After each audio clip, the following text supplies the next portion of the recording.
Can you perhaps explain to us a little Earth Element 101? Like, what is this relationship that we're not aware of that is a reciprocal with the sun and the moon and the earth and water and fire and air and all the elements that ancient cultures knew and understood and lived according to with respect and reverence and harmony, even without knowing how they worked, and they certainly had a lot more harmonious lives back then that we're not aware of in our fancy modern technology. We're not aware of how the moon and the sun and the stars and, to your point, water, how it's all in a relationship and thereby how it's affecting us.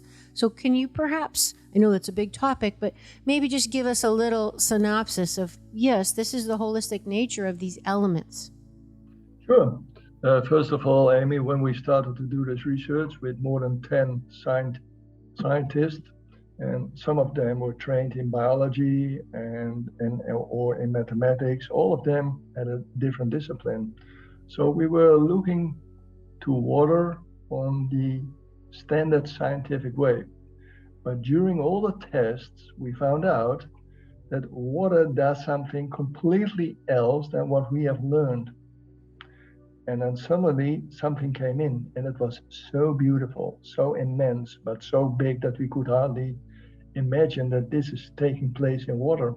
And then we found out that all the existing elements, as I just mentioned to you, like the earth and the air, that it has a kind of transformation system. It has an intelligence. And that intelligence is coming from the sun and the moon and from specific rhythms that we find back in nature. And suddenly, I give you one example of that. We were working with biophotons, and biophotons is extremely sensitive light forms that you can measure into biological systems. Light forms. Right? Yeah, it's light, yeah. Mm-hmm. And to tell you how sensitive it is, we could measure a candlelight on 20-mile difference.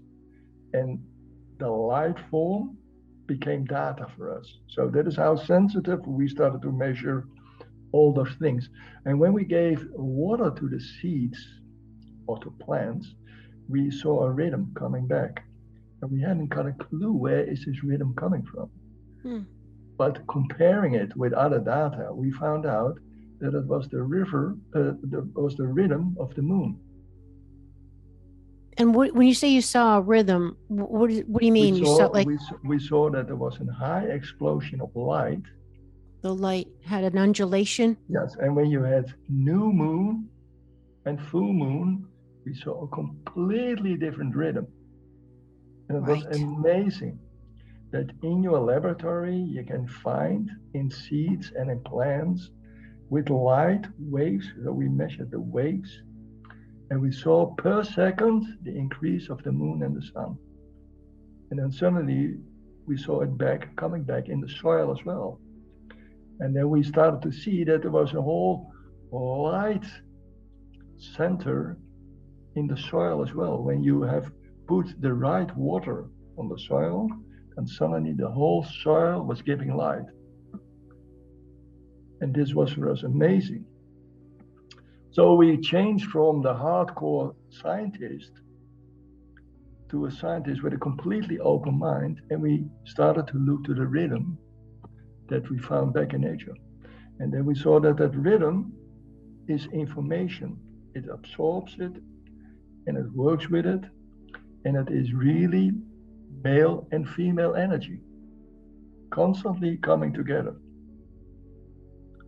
And then we found out that what we do at this moment of time on this planet is completely wrong.